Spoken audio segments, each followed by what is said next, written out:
Bonani dumelang abusheni molweni Minjani? ethe. Awu, Ikona minjani? emfukile ngwana mani minjani? Hi, Pukile. So Aaron, as you can hear, I'm one of those who can speak almost all. Well, it's, by the way, it's now 12 languages, including sign language. Not So as I yet, can not as say- yet, not as yet. Not as yet. Not as Okay, yet, yeah. great. So the 11 are almost all of them. And then to your question, how is that possible? In actual fact, it is actually not 11 languages. And it goes back to your intro as you were narrating it, that when you're speaking one language in the Sotho group, you are not sure which one it is. And there's a reason why that is the case. So there is what we call the root groups. So there's like 5 of them in South Africa.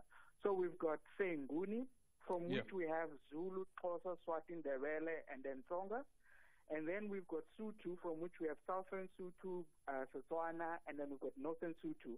And then we've got Afrikaans, which stands alone here in our context. And then you've got English, and then you've got Venda. So Venda stands alone. So the honest truth is, if you know the root Sotho 80% of the time, you'll know the different subdivisions. They are 80% the same.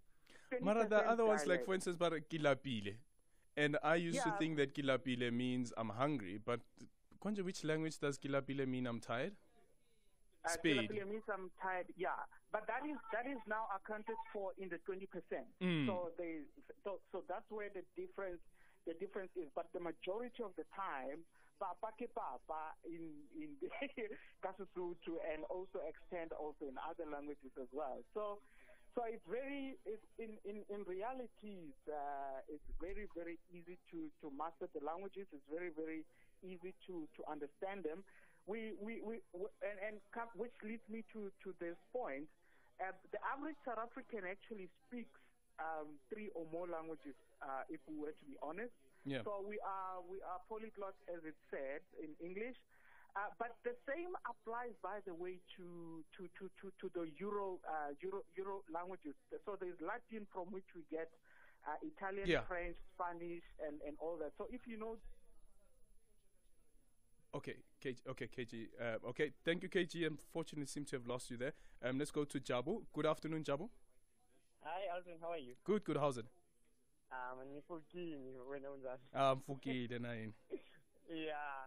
So I'm Xhosa. I can speak. You know, when I went to Joburg, I'm from Thulamahashe, by the way. Okay. That's where I stay now.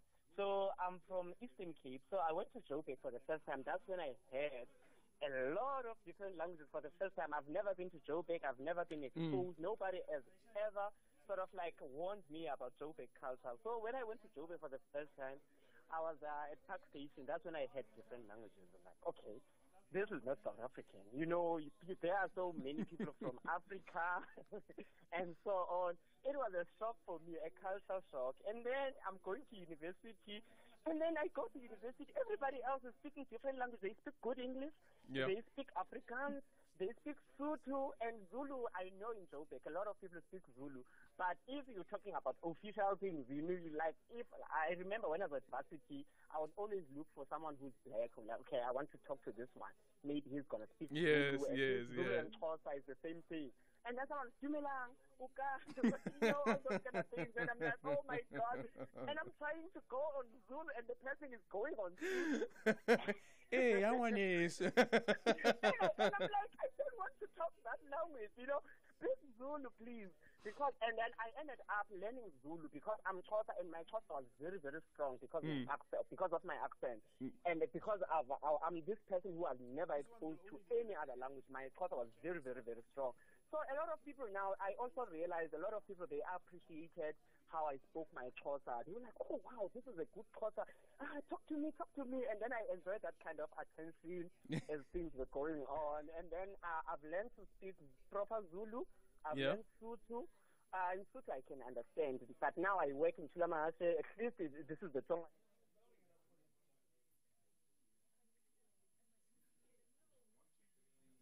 1 2 3 1 2 3 testing. Chop. Testing 1 2 3 1 2 3 testing. 1 2 3 1 1 2 3. Yes, I'm 58.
Challenge. SAFM will kickstart the campaign with the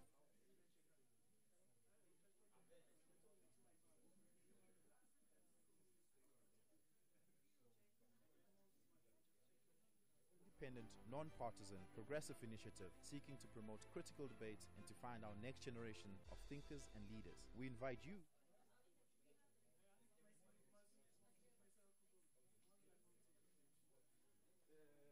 please contact SAFM at 011 7165 or visit our website for more information.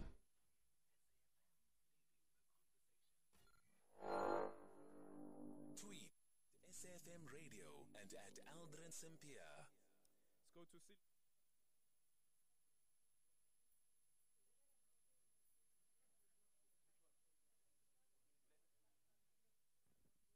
One, two, three, 1, 2, 3. 1, 2, 3. Mic checking. 1, 2, 3. 1, 2, 3. 1, 2, 3. 1, 1, 1, 1. Right. 1, 2, 3. Testing mic. 1, 2, 3. 1, 2, 3. Mic testing. Mic testicles. 1, 2, 3. Sure.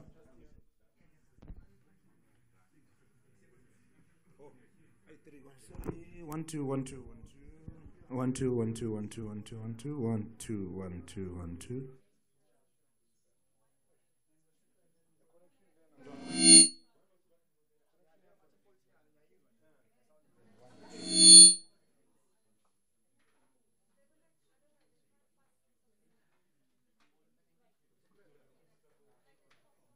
1 2 1 2 1 2 1 2 1 2 1 2 1 2 1 2.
Hi, Aldrin.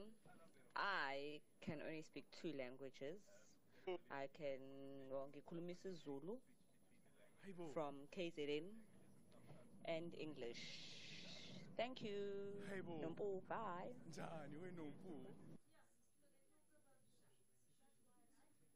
It's Xolani here from KwaNongoma. Mina futhi ngumZulu but ke khona bua dilimi tse ngata hobane la ke batla bua Sesotho just ka nkutlwa so ke bua Sesotho ha ke batla ha ke tsamaile ke ile bo Magiyane loko ni le Giyani ni vulavula Xichangani ni vulavula Xitsonga khale a ni tirha Mozambique so the time a ni tirha Mozambique a ni vulavula Xiputukezi na Xichangani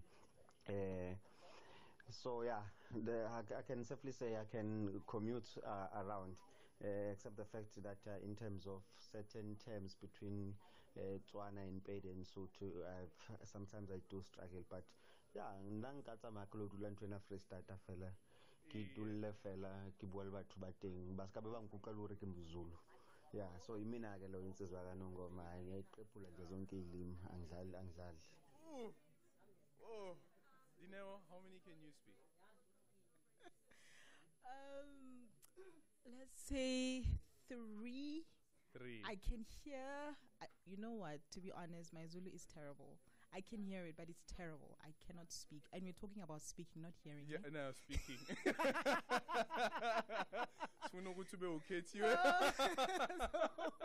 Hey, bad. It's bad. Good bad. So what is it, Sotho?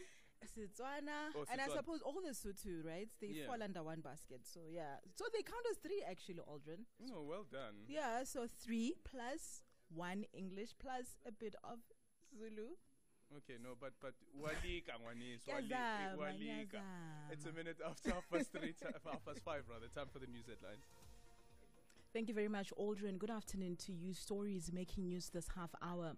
Police Minister Bheki Cele says police hope to make more arrests after 3 suspects were taken into custody this afternoon in connection with the gang rape of 8 young women during a music video shoot at West Village in Krugersdorp, Gauteng yesterday. In other news, a popular entertainment area at Umhlanga, north of Durban, is emerging as a gateway space for the sparking of drinks and sexual predators. A Durban mother has come forward to appeal for justice for her daughter, who she says was raped in April. And the head of the Free State Office of the Public Protector, Siphelele Samuel, says he was in support at first of now suspended Public Protector Busisiwe Mkhwebane being appointed to the post in 2016. Samuel has been testifying before Parliament's Section 194 Committee. Details on these and other stories at the top of the hour. SAFM, guiding you through the rush hour traffic. Still very heavy in Pretoria. This is the Dustmore Tunnel with a broken down bus, so that's heavy both directions. Trans-Oranje North, Bremer South, and then Ischia Petheli, the other major route going north out of CBD. Really heavy queues from deep in the CBD right through the Putco depot, and then between Trans-Oranje and Ischia Petheli, there's a lot of traffic backlogging, either struggling to get into those routes or thinking, no, that's route busy, and going across and just jamming up into another major queue. Because Ischia and Petheli is so bad, a lot of those routes that exit the CBD to the west to get into Ischia and Petheli are heavy as well. Still very big queues on the N14, the Krugersdorp Highway, deep slope through to Lanseria. That section there, we've just seen the emergency helicopter land at a big crash scene, so temporary closure of the road, but it really is backed up. And a big queue on the N12 Southern Bypass, just past Klip River Drive towards Kamaro. There is a collision scene there. Crash now on the N2 at Prospecton. It is southbound, but we're queuing both directions. The Mhlali River Bridge still busy both ways. Quite a queue through to Durban. Make sure you've got plenty of extra time. And Cape Town, the big standout there is really the R300 backing up this afternoon from Delft all the way to the AZ Berman Stock Road exit at Mitchell's Plain. Rob Byrne, SAFM Traffic. This is SAFM Sport with Thabiso Musia. Good afternoon again. Bafana interim coach Helman Mkhalele has been forced to make a number of changes to his Chen squad for tomorrow's second leg against the Comoros in Dobsonville. Some players have been ruled out due to injury, while others are back with their clubs for pre-season. So the coach has called up the likes of George Matlou, who's recently signed for Kaizer Chiefs from Swallows. Semi Siabi also makes this latest Bafana squad, but the coach remains focused on the bigger role. We have an eye of building for the future, course, in the next couple of months, Bafana will be playing the qualifiers for AFCON, and also the under-23 will be playing the qualifiers for the Olympics that will be in France in 2024. So we make sure that now we start to prepare now, not on weeks prior to the actual tournaments. Okay, Bafana lead 1-0 from the first leg, and tomorrow's match in Dobsonville kicks off at 3. It will be broadcast live on the SABC Sport channels as well as SABC 1. In England, their traditional season opener, the FA Community Shield, takes place tomorrow night. League champions Manchester City up against the FA Cup winners Liverpool at 6 p.m, which signals the start of the new season then in England, which gets underway next Friday. England is also hosting the Women's Euros final this weekend between the host nation and perennial winners Germany. Back home, the National Women's League comes back. That's the Hollywood Bet Super League. It returns tomorrow after an enforced break due to WAFCON. And you can always catch the matches live on SABC Sport, especially on a Sunday. And there's a big one this Sunday between UJ and Mamelodi Sundowns ladies. And then in cricket, the decider between the Proteas and England takes place on a Sunday. That's in the T20s. But Riley Rousseau says they have one eye on the T20 World Cup later this year. Definitely, it's not something that we can sugarcoat. I mean, we dropped 4 catches in the first game. We spoke about it in the changing room, and it's something that we pride ourselves on as South Africans, to be one of the best fielding units in the team. Obviously, no one means to drop catches, but we did have a talk about it, and like you said, we had a big turnaround tonight. It felt a bit more normal, I guess. I love England. I love playing in England conditions, and hopefully I can score some more runs come Sunday. Did you feel benefited from having played here before? Definitely. I mean, experience you can't take for granted, I feel, because like if you get used to the different sorts of wickets and situations, especially now with international cricketers, the wickets seem more generous. I mean, county cricket, sometimes the wicket's a little bit up and down. I mean, I think average is 140 odd, but I mean, playing on good wickets in a place that you do know does help. Okay, apologies, that's not the clip I was looking for of him talking about going to the World Cup. But we move on because there's Formula 1, and that moves to Hungary this weekend with Red Bull driver Max Verstappen holding a significant 63-point lead with 10 races left in the season. FP1 is done and dusted at the Hungary Grand Prix, and let's take a look at what happened there. It was Carlos Sainz of Ferrari who beat championship leader Max Verstappen and Charles Leclerc to the fastest time in the opening practice for the Hungarian Grand Prix, and the second practice session is underway right now. Finally, young boxer Simnikiwe Bhongo has tipped himself as a medal contender at the Commonwealth Games in Birmingham. He is captain of Team South Africa and will be competing in the 71 to 75 kilogram category. I have goals, I have dreams. I have always dreamed of fighting in this stage. So for me, I'm going for gold. I want South Africa to know that I'm going for gold. And I believe in myself. I believe that I'm ready, and I have what it takes to gun for gold. You know, I was watching this. I had a chance to sit after training, to watch these European champions and stuff that will be fighting here in my division. So I was watching them, and I saw that it's all now in my hands. It's all in my hands. No one can do it for me. And Bhongo, who hails from Duncan Village in East London, hopes a good performance will help inspire his teammates and stablemates who train in a dilapidated classroom without lights and toilets under the watchful eye of Mzamo Chief Njagani. Yeah, it's a dream. It's the will to dream. It's the only thing that keeps us going. You know, as you said, we train under bad conditions. It's a classroom. Old classroom, and we train under it, but we don't have a choice because for now we can't change it.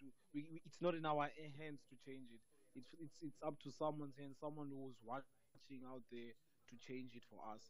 So for now we just wanna carry on dreaming, carry on fighting, so that one day we could change the gym for ourselves. Okay, $1 million boxing gym there in Duncan Village. Good luck to Simnikiwe Bhongo and the rest of the team. Before I go, India won 13 for 4 in the 13th over of the first T20 against the West Indies. I'll be back at 7 on SAFM Sport On.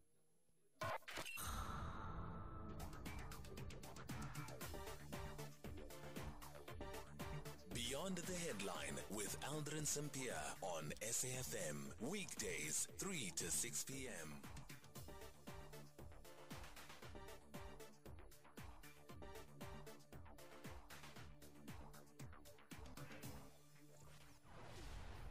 economic news on SAFM.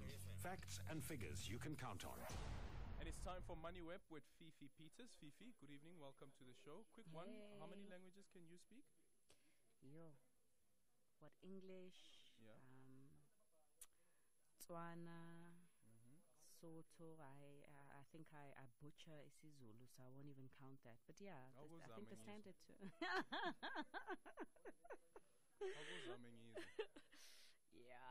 You're going to make me unpopular, man.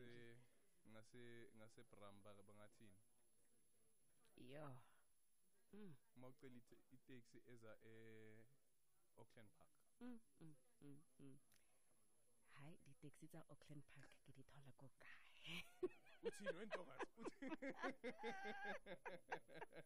And obviously, yeah, that is the standard.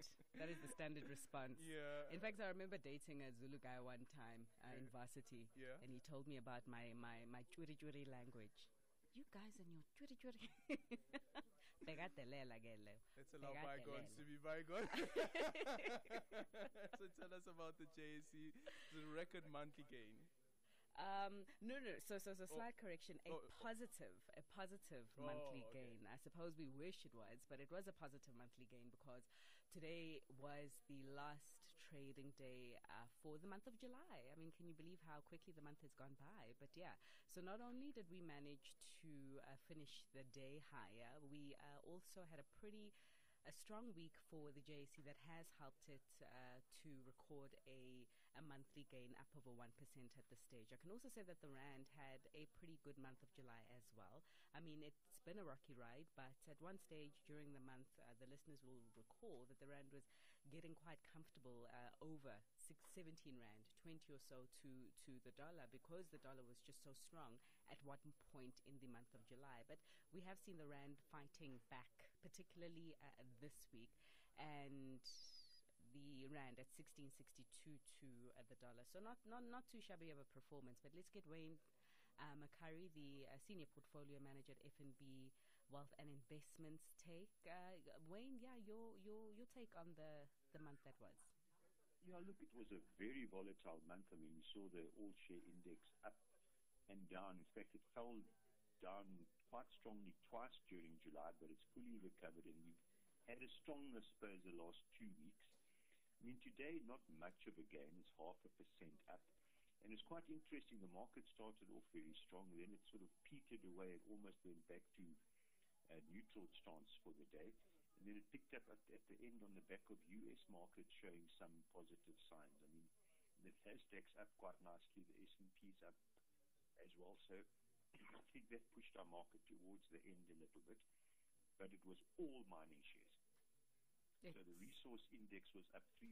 The other indices were mixed, but not much of a change on that. And it was Kumba, Anglo's, Impala, all up about 5%. And then you were talking early on about the stronger Rand. I mean, even though it did weaken towards the end of the day, I mean, it actually hit 16.40 at one stage this afternoon.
I personally don't think so, even though I think most of the market weakness has happened. We're still sitting with record high inflation. I mean, in South Africa, our inflation rate's still above the target bands. But I suppose more importantly, in America, it's still at 40-year highs. In fact, 50-year highs more correctly. And I think there'll be some more market weakness because interest rates, unfortunately, are still going to go up for the rest of the year, both here and overseas. And I think that may weigh on the market. But it's very much a short-term view. I mean, shares now are far more reasonably priced, especially overseas. And if you take a longer view, 3 years, 5-year view, you buy shares now, you'd probably be quite happy with your decision in 5 years' time. But in the very shorter term, unfortunately, I think there is a bit of more. The right shares, though. Yes. And I'm actually very positive on mining shares and commodity shares longer term. Simply because there's been no capital investment by the mining companies for 5-6 years now. So that's quite good for the commodity prices. Right, and a good day for the commodity prices today, as you did say. But Wayne, thanks so much for your time. Bidding you a wonderful weekend. Wayne Makari, Senior Portfolio Manager at FNB Wealth Investments. And yeah, that's it from us. Remember, we don't have a show today, but we will be back on Monday, ready for the new month of August. It's Women's Month. Next month, Aldrin. Say that again? It's Women's Month. Oh, yes. Yep, it's my month. So? The whole month. Okay. So, yeah. Let me.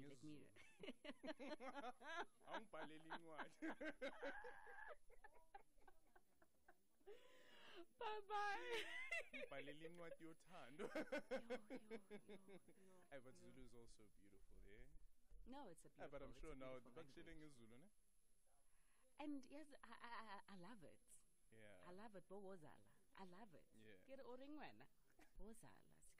Gahle sisi. Get skamplala gahle. I love it. And at that time we are smiling. Amazinyo wonka phumile wena. Bye. Fifi Peters is back again next week Monday. Do enjoy the weekend. 011-714-2006. Taking your calls, your tweets at Aldrin Simpier, and your voice notes on 0614-104-107. Get what shell on Angizulu.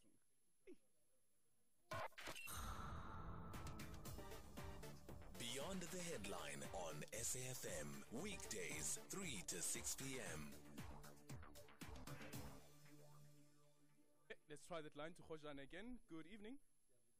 How are you? Good. Much better.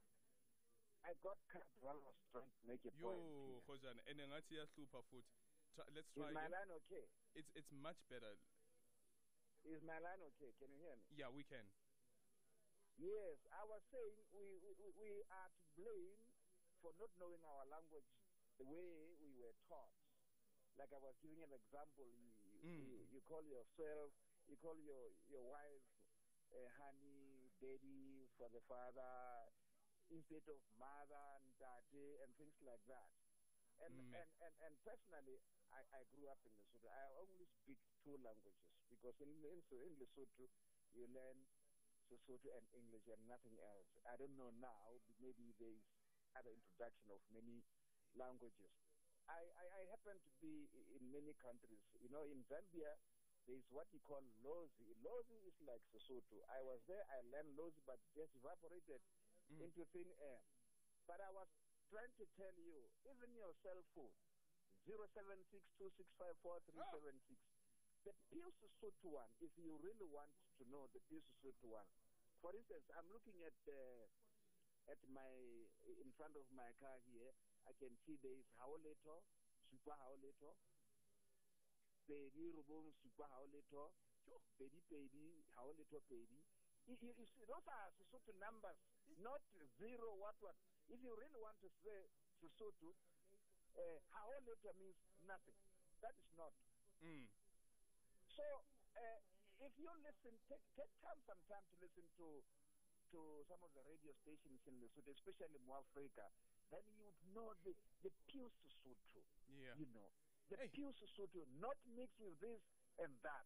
So I think we have to go to the basics and try our best to not to dilute our languages so that we know it better and we are able to teach our children. Let me okay, tell you. Thank you, Hojana. Unfortunately, let's go to Fred now. We have other callers as well. Fred, good evening.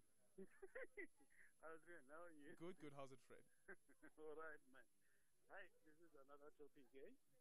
Dume, and Dume. But it makes me laugh. You know what, Adrian? There are two places. I think I'm not tribalistic somehow. The far north one and then the one in the N3. Although I speak all the languages in South Africa, lucky packet. Serious? Yeah, no, definitely. You speak all 11? Yeah, all 11, by the grace. Wow. But, this language, Venda and Zulu, I realize that many people are unable to speak that language because one among the rest, not precisely to say that it's a specific reason, one among the rest is the fact that, some people, when they speak those languages, they become, I don't know whether should I say stubborn, or whether they don't want to let other people to learn. Ground being, maybe they don't want to see other people maybe getting educated from this specific language. I can rest assure you, only few people, especially those from Limpopo, speak Venda. Especially, even in Limpopo. Yeah. Most of the people are not speaking, are unable to speak Venda. But as for the other languages, they are able to speak it very precisely. So you think it's the attitude that people have towards the language? My analysis says that, and the reason being there is the fact that when you find people, maybe especially in the cosmopolitan area, it becomes very, very, very, very, very. I'll say it becomes very challenging for one to find one speaking Venda. Mostly when they get to Gauteng as a center for all provinces in as far as my analysis is concerned. You may find that, they speak either the business language, which is English, or they adopt speaking the Zulu language. And, scapegoating from their mother tongue, where some other people also want to learn this specific language. Yeah. I wonder sometimes if it is a case of some people also find shame in it because of tribalism. So therefore you're like, okay, no, I don't want to speak Chivenda here because abantu bazongifika nginyindlela. 011-714-2006 and your voice notes on 0614-104-107. Ai Aldrin nna ke ipolelela language ya rona ya ko Pitori because how tomorrow bolela siZulu eng ba o tshega ba re accent e ikelako. I know so nai re ipolelela Pitori fela. Thank you ke Elsie. Buenas noches SAFM. Señor Aldrin, let me tell you something my brother. In 2019 I was in Brazil, Sao Paulo in South Juda. My man, a majority there are speaking Fala Portuguese. I couldn't even buy food because I was using sign language because those people they can't speak English. And the other thing is, I grew up in Botshabelo, whereby we are speaking Southern Sotho.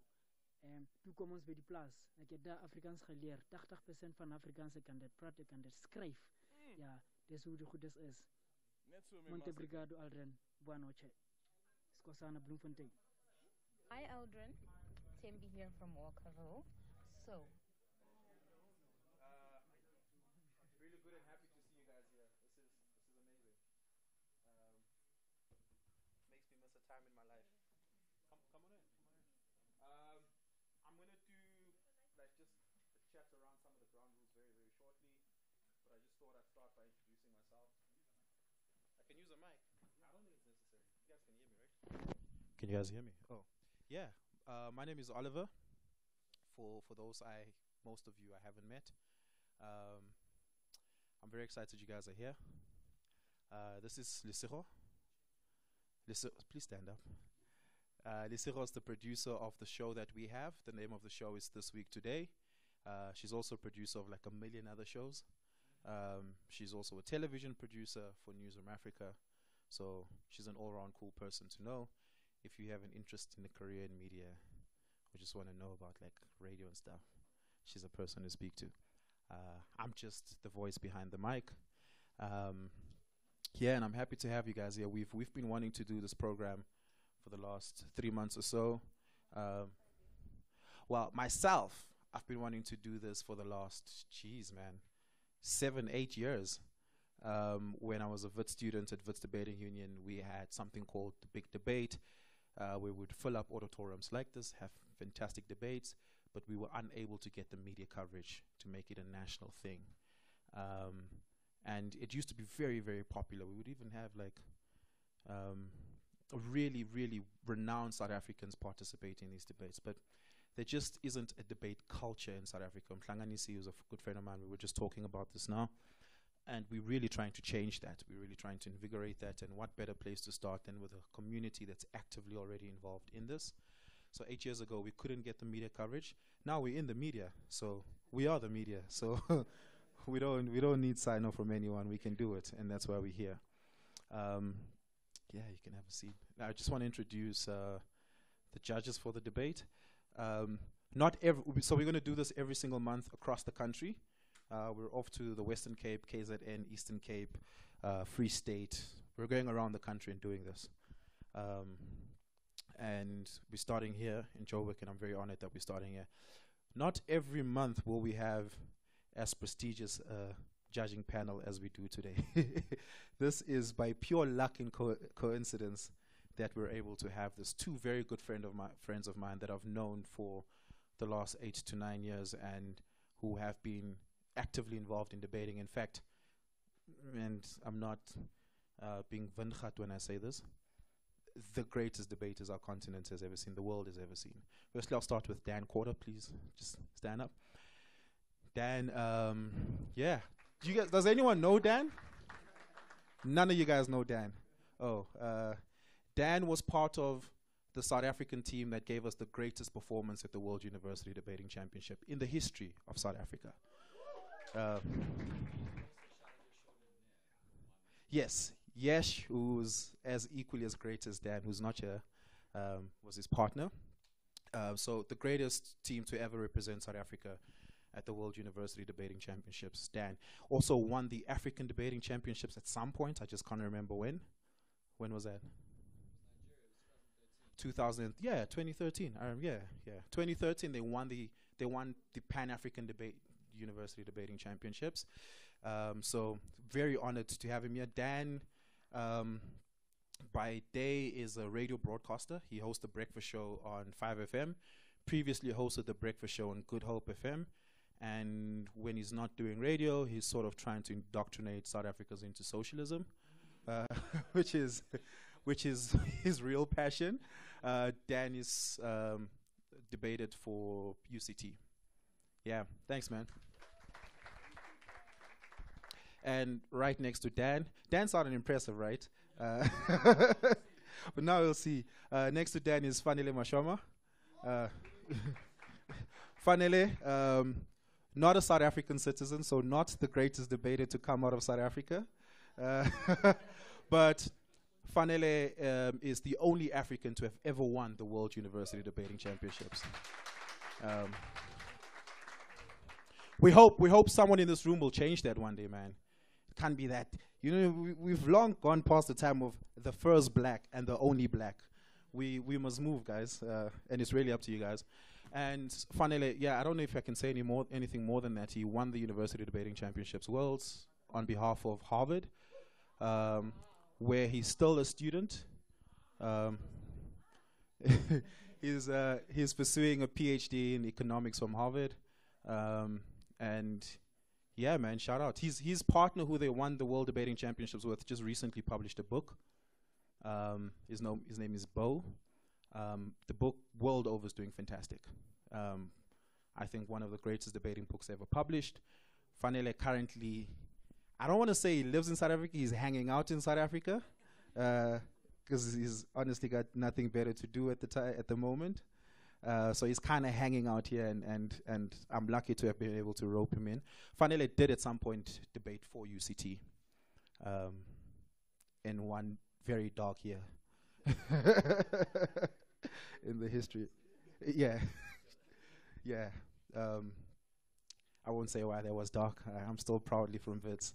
So thanks, guys. Look, the format that we're going to be using is a very simple format, and the name of the format is Oxford style.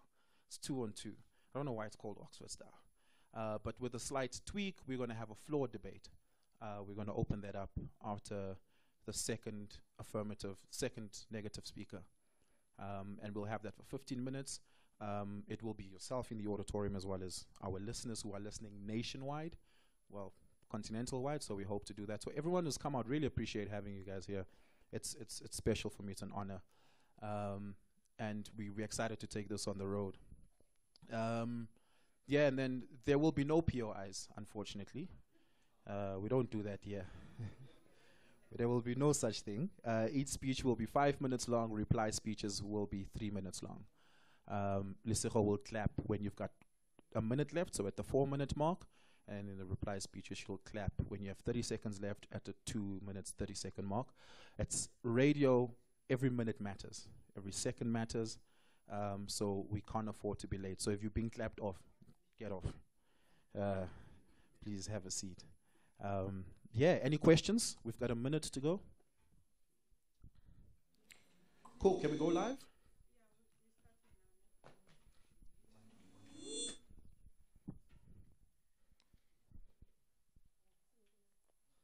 Oh, by the way, this is on radio, but it's also being streamed live. You can find the link. It is right up on the SAFM social media channels.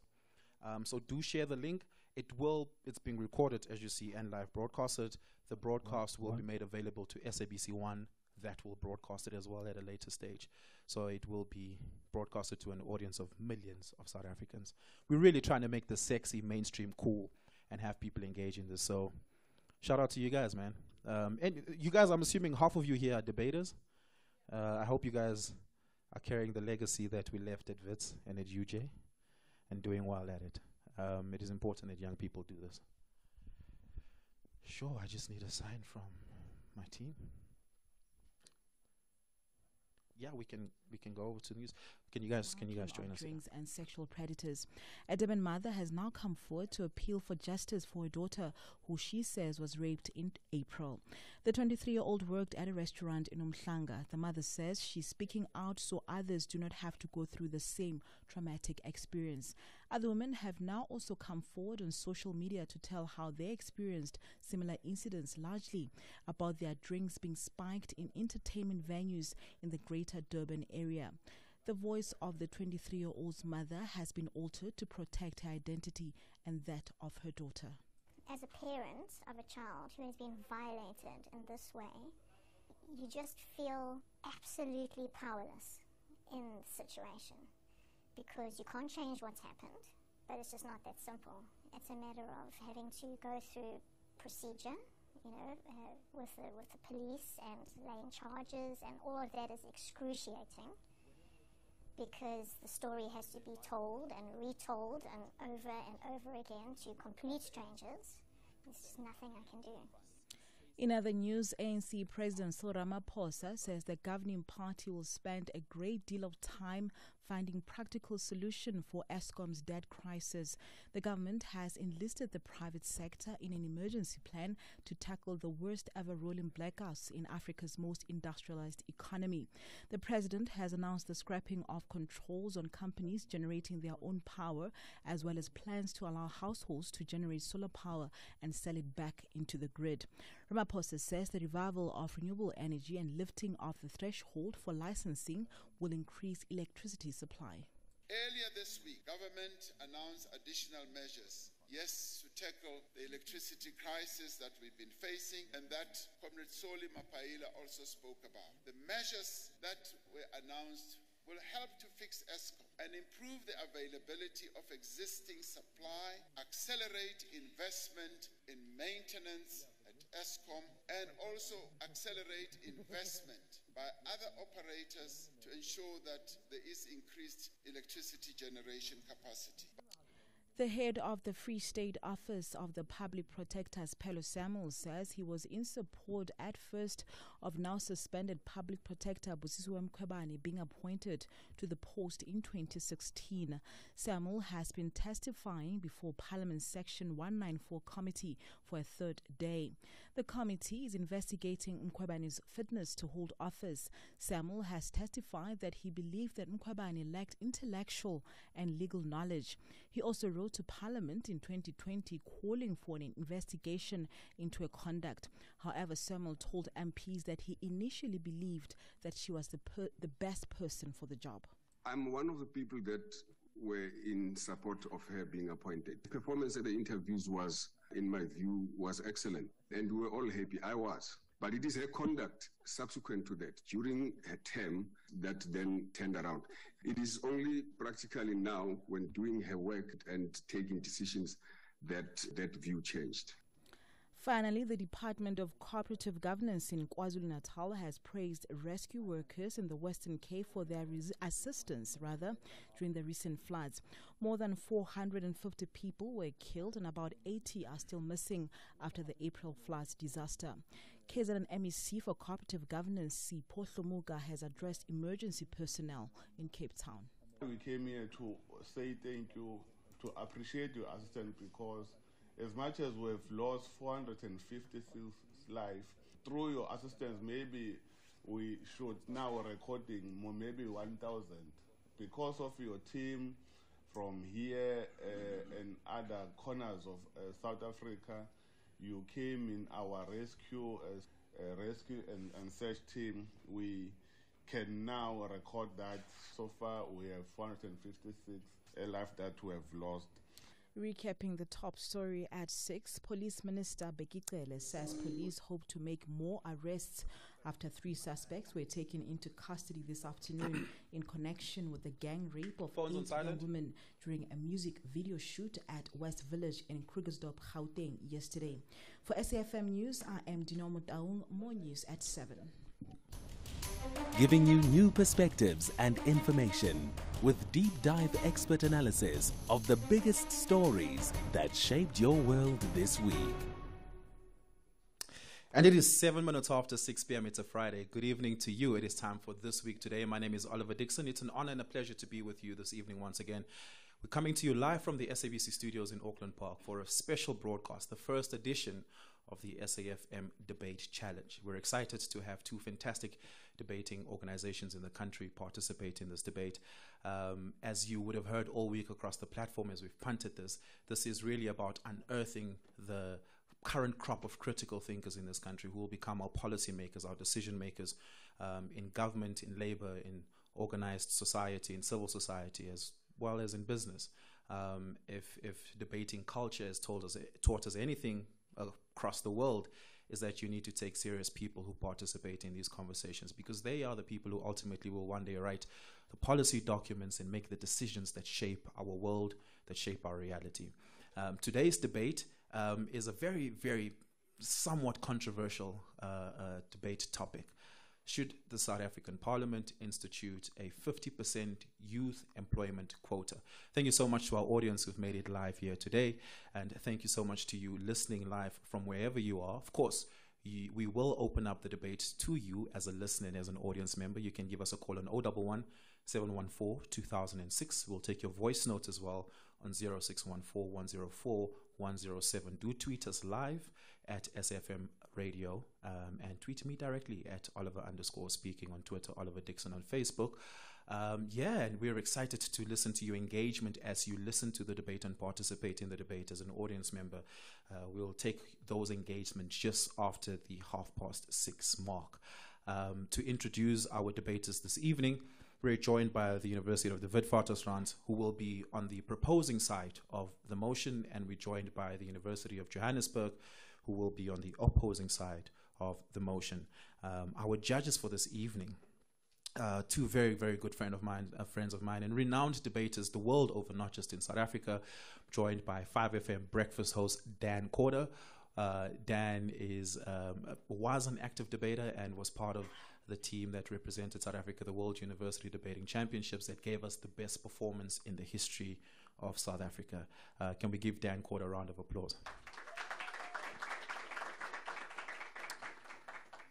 When Dan's not doing radio on 5FM and wearing funky cheese suits and entertaining South Africans, Dan is secretly trying to convert us all to socialism. And that's, I guess, important work. Joining Dan on the judging panel is Fanele Mashwama. Not a South African citizen, so definitely not the greatest debater to come out of South Africa, but certainly the greatest debater to come out of Africa and one of the greatest in the world of all time. Fanele is the former World Debating Championship on behalf of Harvard University, where he currently still studies and is pursuing a PhD in economics, and is kind of hanging out in South Africa. So I'm honored to have these two gentlemen with me on the panel. The debate will work as follows. The proposing side will present a speech for 5 minutes, and each side will have a 5-minute speech up until past, upon which we will open the floor debate to all South Africans, and you can participate in that. And we will close that after 15 minutes, where each side will give us their reply speeches, starting with the proposing side, ending with the opposing side. Our judges will decide, and the audience will also get to decide. Thank you so much to everyone who's joined us. Thank you to the SAFM Drive team for joining us as well. Aldrin St. Pierre's in the audience here. Really honored to have him here also witnessing this. And shout out to our boss who's in the building as well, Tony Soglo, who is also here witnessing the debate. Really honored to have everyone here. Let's take a quick break. On the other side of this, we begin the debate with the proposing first speaker, who is Bukosi Mpofu.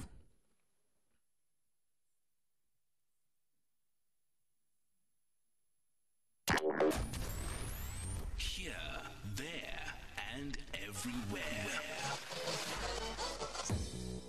SAFM 105.1 FM in Johannesburg. This week, today, with Oliver Dixon.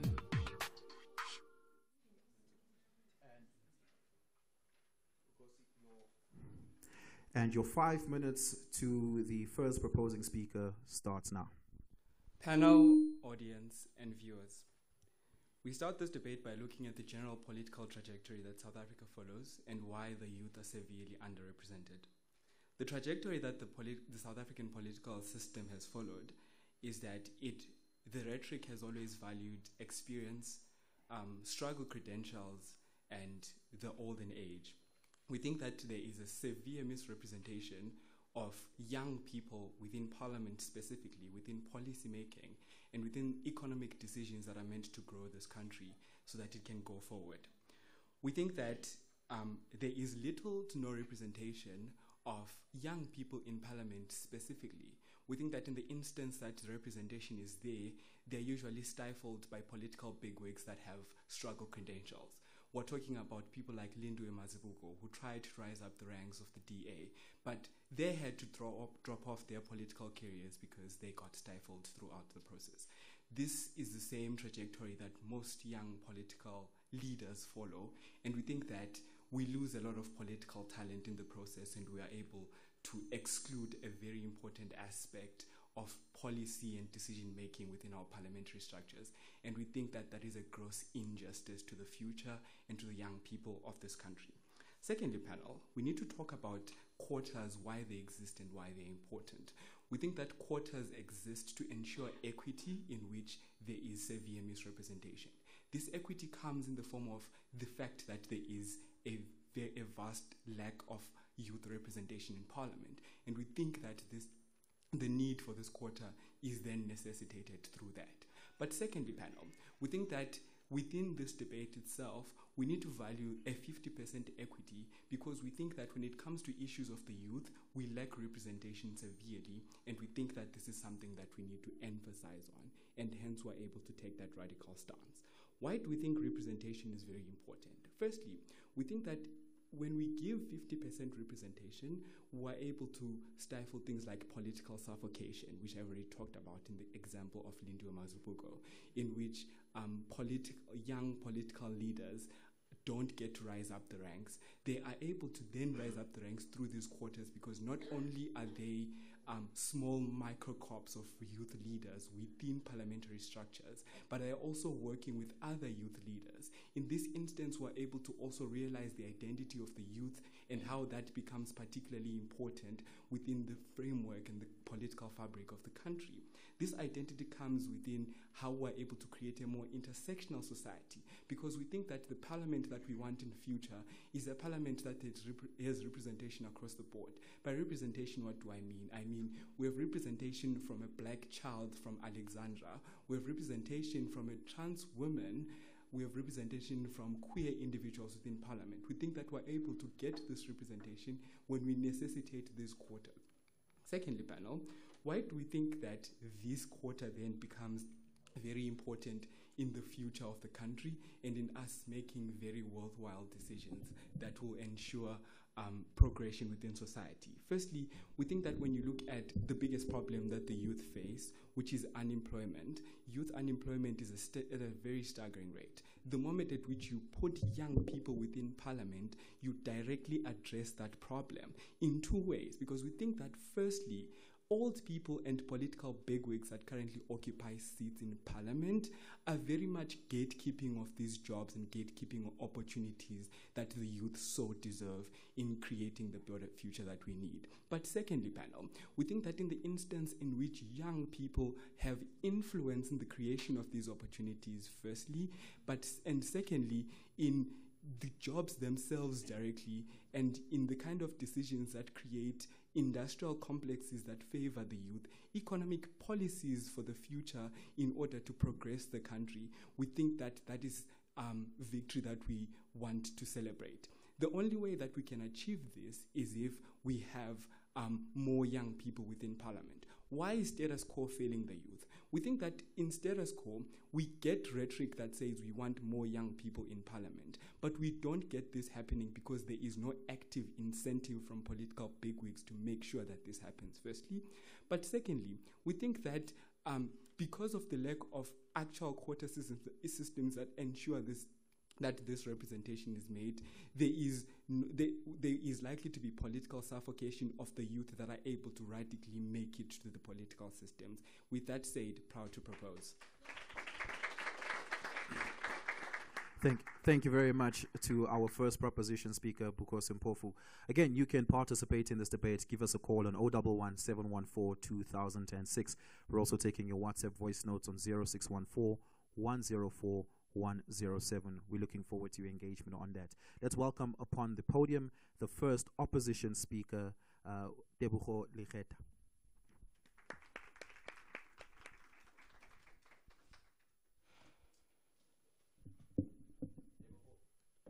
And your 5 minutes start when we get the mic fixed. Great. Tebogo, your 5 minutes starts now. Okay. So what we get from team proposition is that they are focusing more into the ways we can get 50% employment in parliament, to have parliament that represents the youth, right?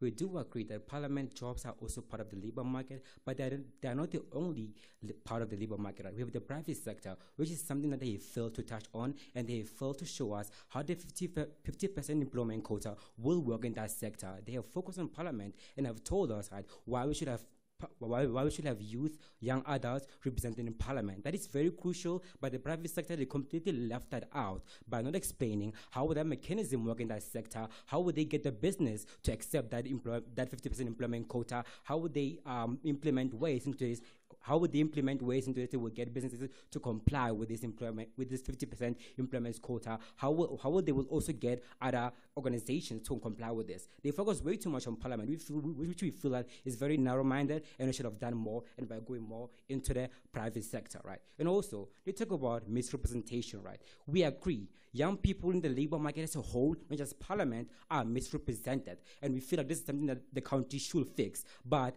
we do not just want to have representation for the sake of representation. We want to have representation that is efficient. We want the labor market to have young people representing young people, but those young people have to have qualifications. Those young people have to have the job experience. Those young people have to be qualified. We don't just want to have representation for the sake of representation, which is something that the proposition team proposes. The youth need to be represented. They have said so much about that, but really we don't just want representation. We want it to be more on an efficient scale, which is something that the opposition team really focuses on improving the educational system, so that when the youth are represented in the labor market, they are more qualified, which is why we are going to propose that we improve our educational system so that it prepares our youth member for the labor market by starting more at the root of the problem. We believe that the root of the problem is the educational system. It needs to prepare our youth to be able to go into the labor market, right? Now, to get into our case, right? Our case is that, okay, the main problem, like I said earlier in my speech, is that the youth members the youth are being, the educational system does not do them justice, right? Okay, so if you look at the labor market in terms of the young adults who are unemployed, majority of them have degrees that are not demanded in the labor market. These are degrees that are not demanded in the labor market. Now, how does this happen? We need to understand that most of these young adults are from poor communities. These are your kids, these are your black kids from townships, right? Townships where they go to schools funded by public schools. And we feel like this is where government comes into place by improving the education system in those public schools, right? Not just improving the educational system in those public schools, but also by better informing the kids on what jobs are needed in the labor market, what jobs they should pursue more in the labor market, so that when they do graduate, so when they do decide which career to pursue, they can actually pursue careers that will guarantee them employment, right?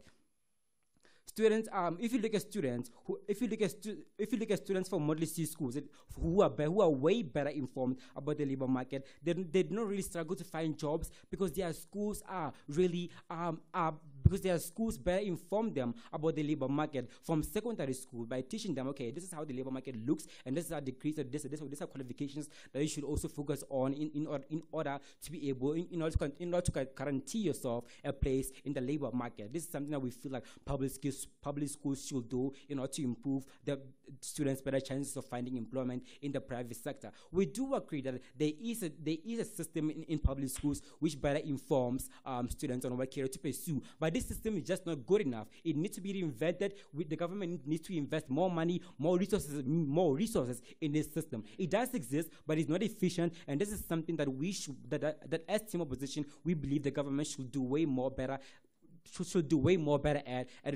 reinvesting this system in the public sector, right? In order to improve the students' chances of finding employment in various sectors. So whatever I told you in my speech, I've told you that the root of the problem that we find in this is that the education system is simply not designed to help students integrate into the labor market more efficiently. We have showed you how this problem started in secondary school, where students are not being well informed enough, and how this problem continues to go to inform their decisions, poorly inform their decisions on what degree to pursue from tertiary schools. Right? We have showed you that in order to fix the whole issue, in order to create a labor market. Okay, thank you.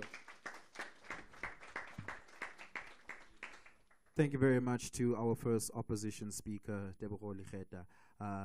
Again, let's welcome on stage the proposition second speaker, Luvo Ben Mazwi.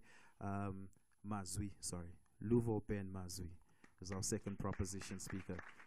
Again, we're taking your calls and engagements a little bit later on. The lines are open throughout. The number is 011 714 2006.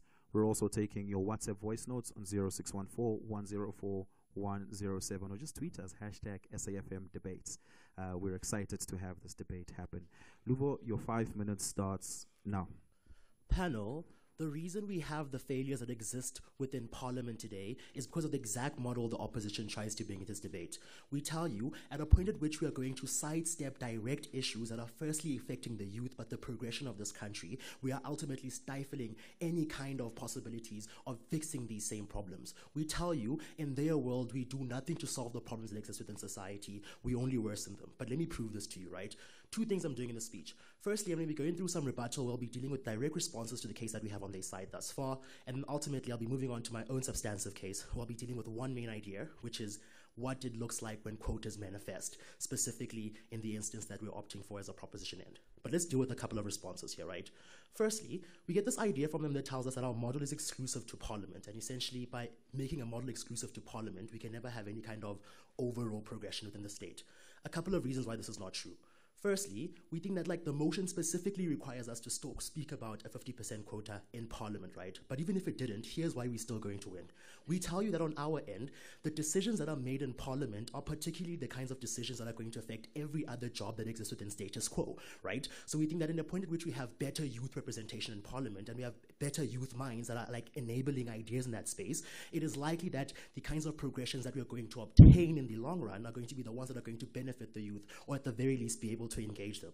Ultimately then, we think that then this entire problem that they bring up of there being no buy-in mechanism for this particular model to exist isn't true, right? One, because we think Parliament doesn't need buy-in from anyone. They're legislative and they set the authority. So when they want to do something, they're going to do it. And specifically in this motion, they were going to put up the 50% quota to ensure that kind of representation exists, right? But secondly then, they give us this idea of how in society there exists an unqualified youth, and ultimately this is the problem to job security. Note, this is not a debate about job security, right? This is a debate about why we need to have 50% youth people in Parliament. And at the point at which you don't do that, you don't engage us. Two, we tell you that essentially, we don't think that the problem necessarily resides within education, right? At a macro scale, we tell you that Africa, South Africa in particular, houses one of the greatest universities and the most successful universities in the continent. We breed the greatest minds, and ultimately we know that the youth exists. What do we do in turn, particularly when we don't implement this model? We don't hire this youth. We set them aside, and to the extent at which we do hire them, we don't allow them to grow. But I'll speak about these manifestations within my own extension. That being done, let's move on to what I'm telling you substantively. Firstly, for us to win this debate, or ultimately to win the clash at this point, we have to answer one main question, which is, what does representation actually enable, right? I talked to you about two forms of manifestation. Firstly, why do soft quotas not work in society in general? This hopes to address the question of why we particularly need a 50% quota in Parliament and not just like a 20% one that's going to allow some youth in, right? A couple of reasons. Firstly, we think at the point at which we have a soft quota, we're most likely not going to get any kind of legitimacy. Why? Because we think legitimacy and backing comes from institutional structures like Parliament. So at the point at which we aren't represented in those spaces, we don't get those advances. Two, we think that at the best instance, what most likely happens when we don't have this kind of quota is that we get a small sum of representation, right? This means a very limited number of youth are going to be able to enter these spaces. We told you, this looks like Duduzane Zuma, who's probably able to get in because he has political ties from birth.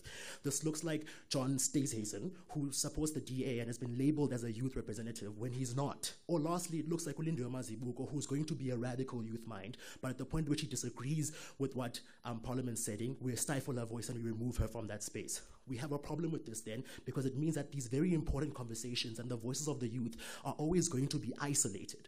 This means that we're going to be having debates in university spaces where we don't really get any recognition or we don't really get to be heard.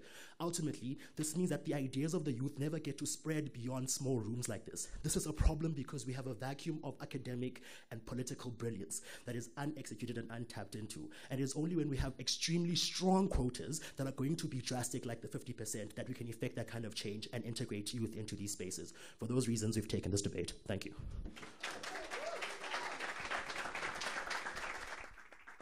Thank you very much to Luvo Ben Mazwi, who is the second proposition speaker.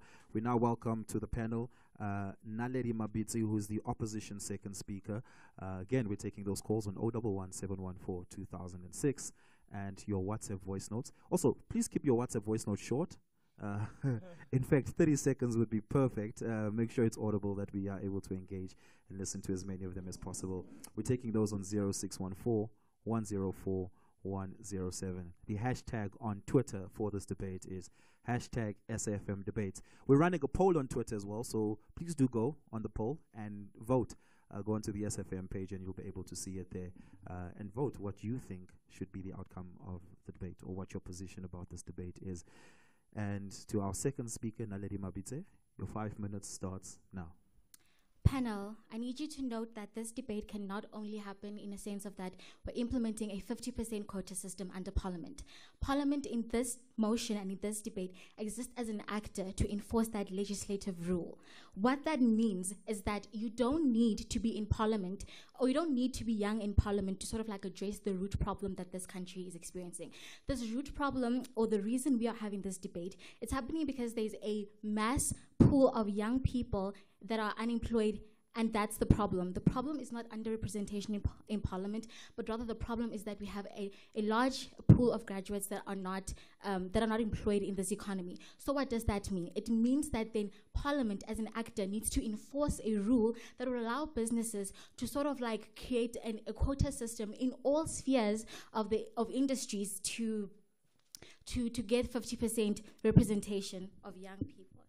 To get 50% representation of young people. Ladies and gentlemen, what we tell you is that side opposition's case as to say that they're limiting this to 50% representation in Parliament does not stand in this, because that is not the problem. And as I've mentioned before, the problem is within the graduate pool and how they are not being employed and how that's mainly the youth. So before I get into my rebuttals and my positive matter, why do we as side opposition then stand as to say that we rather need to transform the educational system?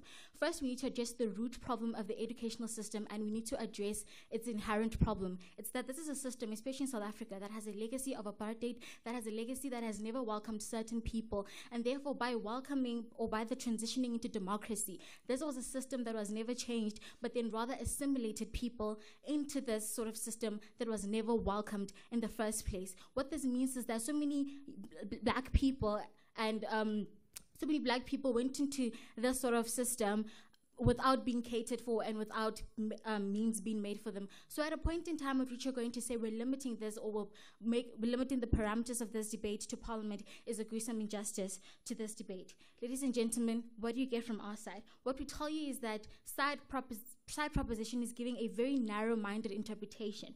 We need to sort of like have representation for people or for young people in workspaces. And how do we do this? We do this by transforming the educational system. How is the educational system then transformed? It's transformed so that mechanisms are placed so that young people from secondary level are integrated into the working space way more properly. And how do we then do this? It's sort of like then negates or moves away from the point at which we say that there's a whole 50-50, there's competition for people that are quite old and people that are quite young. What we mean then by saying this, what we tell you is that when we look at the current labor market, there's an inherent problem that exists, and that is to say that there is competition for young people and for old people. How do we curb this? What we tell you is that we don't curb this by implementing a 50% quota system. We curb this by implementing and saying that we are going to transform the educational system, integrate young people, or transform it in a sense that once young people graduate, they are better equipped to sort of like assimilate into the working system and into the working environment. And that is how we're going to do it. How do we do this then? We then say that the obligation that the state holds, rather, is that they sort of like fund not only more for certain people, such as like young black people, to integrate better into the working world, but then what we say is that they also look into integrating black people better by giving them skills that would sort of stand as soft skills that our graduate pools don't have right now. What does that mean? It means that then we sort of allow the state to invest in more systems that are not just for tuition, but in terms of developing young people, so that once they sort of are ready for them to compete with people with experience in the working working system or in the labor market, they're then far better equipped to sort of like compete with these people. Ladies and gentlemen, what we get from our side is that a 50% quota system is not going to help or sort of enable the root problem that is here, which is inequality, which is sexism, and which is racism. And that's the root problem. That is why we need to sort of like transform the educational system, and with the transformation of the educational system, we'll then not need to even allow Parliament to enforce a 50% employment quota system. With that being said, I've never been so proud to propose. Thank you very much, Naleri Mavitse, who is the opposition second speaker. We're going to take a quick break. On the other side of this, we will open the debate to the floor and take some of your engagement that's come through on the lines, which will happen right after this. 011-714-2006. You are listening to SAFM when we're leading the conversation. Young people are leading the conversation. We're taking your WhatsApp voice notes on 0614-104-107. Let's take a quick break. We'll be back on the other side of this. Here, there, and everywhere.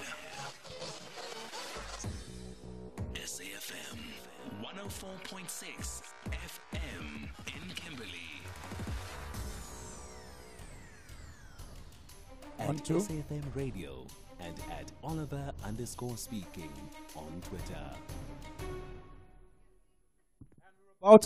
We're about to start the floor debate.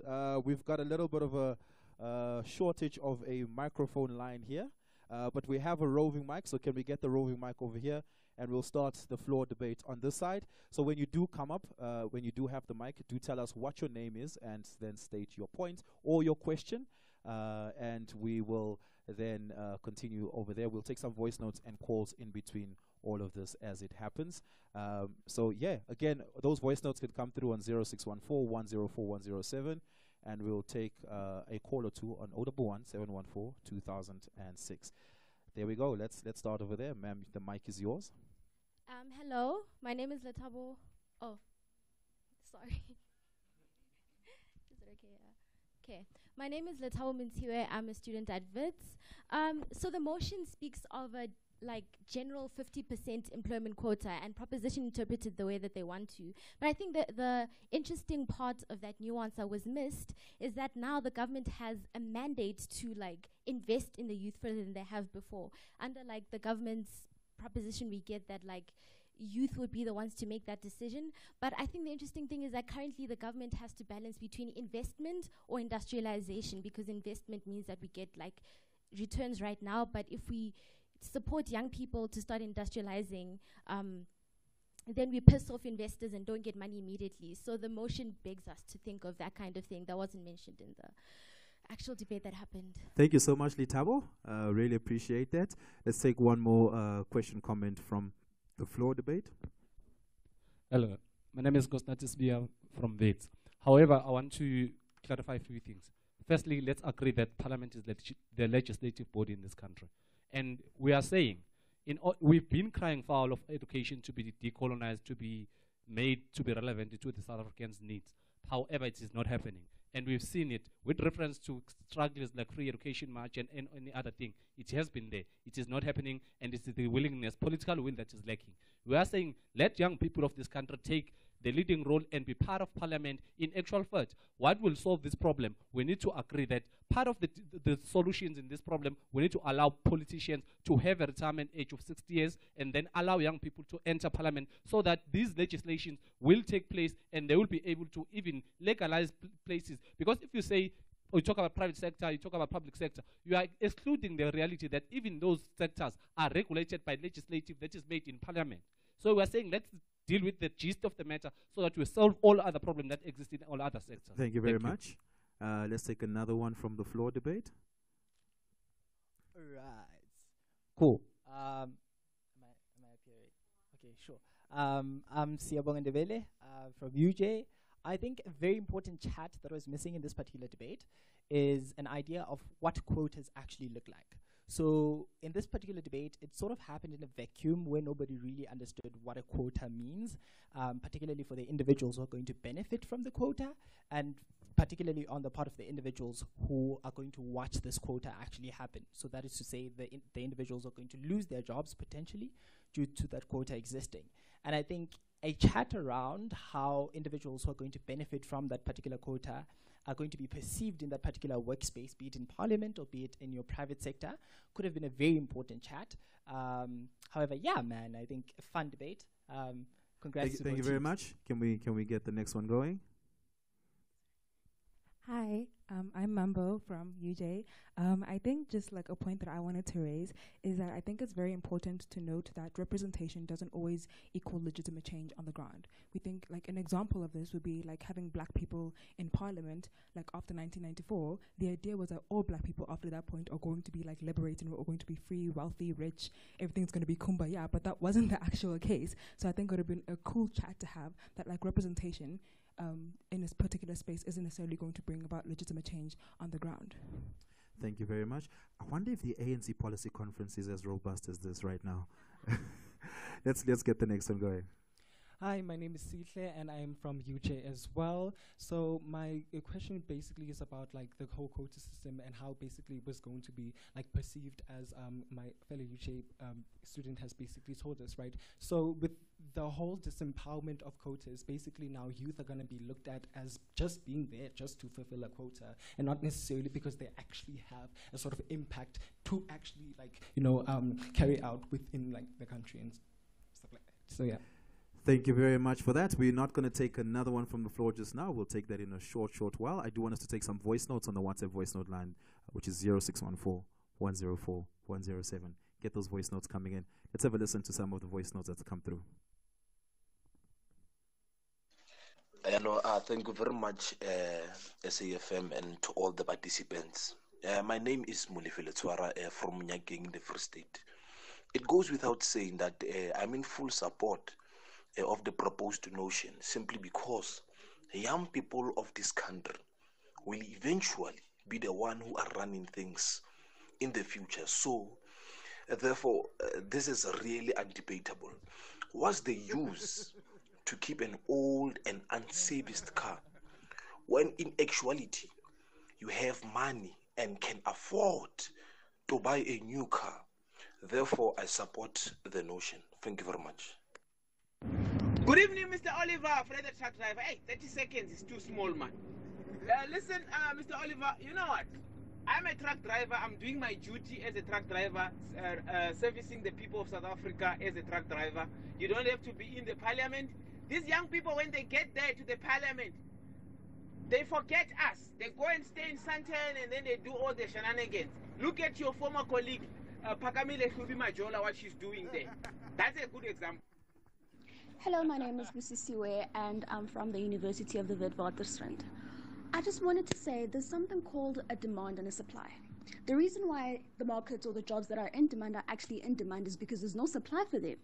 Say, for instance, we all do mathematics or whatever's in demand in university and we graduate. There's going to be supply, which means that demand's going to decrease. So what happens then to me, who has a degree in maths, but maths is no longer in demand because it's been supplied? Oliver Dixon on SAFM. Please do keep those voice notes coming through on that WhatsApp voice note line. Fascinating thoughts over there. Fascinating thoughts. I didn't know I had new colleagues. But thank you so much for that. 0614-104-107. That is the WhatsApp voice note line if you'd still like to send in a voice note. Let's continue with the floor debate in the room. Good afternoon. My name is Sello. My name is Mabilebele. I am a vet student and also come from a youth movement called Nothing Else Matters. We, in fact, support the quota. However, we also need a political will, because we can have these quotas without a political will, nothing will happen. Already we have a legislation that governs issues of retirements and so forth, but that does not apply when it comes to politicians. At the same time, education, they tell us we need to go be educated, but there's no entry requirement to be a politician. You can have a matric and you'll still be a minister or something. You don't even need education. There are some of the politicians that don't even have education. Like, for example, your DA, let me not mention names, but we all know what I'm talking about. So the other thing is, nothing else matters. As a youth movement, we are going to have event on the 27th of August where we're going to celebrate young people. In fact, I invite everyone that is here in this room so that we can empower young people. I think that's what we need. For a starter, we have politicians that on prior to elections, they'll come out and make all these promises. Post-election, you don't see them. So for starters, I'm saying young people need to occupy the space. It's time for young people to occupy the space. Let's take this politician out. I mean, a 60-year-old, how do they understand the 20 issues of a 20-year-old? Thank you very much for that, man. We have to wrap it there. Sounds like Zosbini Tunzi on the night you won that coveted title. Take up space, apparently. But thank you so much for that. We'll take the last three from the floor, and then we'll wrap up with the reply speeches. Hi, my name is Joel Diongidi from the University of Witwatersrand. The main question I have to the opposite team is, which educational sector do we want to adjust? Is it the public high school sector so that they can be able to know which employability that exists when they enter into university spaces? If it's that factor that's already into play, which is undergoing public schools, right? If you're talking about university, South Africa already hosts the best university in Africa. The problem is not educational system, but rather the problem is that what happened when those students get the degree and do not find the jobs because those jobs are occupied by old people. So that's the point that these 50% quotas is going to be able to adjust. Thank you so much for that. Really appreciate it. Next up, we have two more left. Yeah. Hi, I'm Misha Mare. I'm a student at WITS. I fully agree with my fellow students by saying as long as we impose this quota at the core of the country, the public sector, we are effectively setting an example for the private sector. Thank you so much. And our final comment from the floor. My name is Kamohelo Nyaredi from the University of Johannesburg. So eventually, I'm making essentially a comment that representation doesn't necessarily equal that young people will be represented, right? Like, we already know that power. We already know that power makes you evil, right? So we already know that power. We already know that power makes you evil, right? So essentially, when we replace old people in parliament with younger people, we just have younger people that pull the strings in the wrong direction. We still have we don't necessarily have a power distribution amongst the youth within mass. Like, we don't get that trickle down. We don't get that trickle down effect that team proposition necessarily gives, right? And we've seen this because we already have martyrs like Nelson Mandela, Thabo Mbeki. Heck, we even have Ramaphosa. But do we still see that sort of trickle down within the black community? Do we still see that trickle down?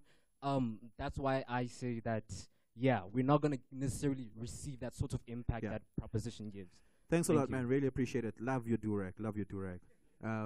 And that's where we wrap it on the floor debate. We're going to take a quick break. On the other side of the debate, we'll have the closing speeches from each side. We will start with the proposition side on the other side of this.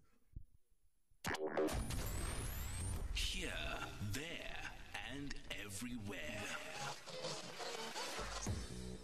SAFM 104.6 FM in Tshwane.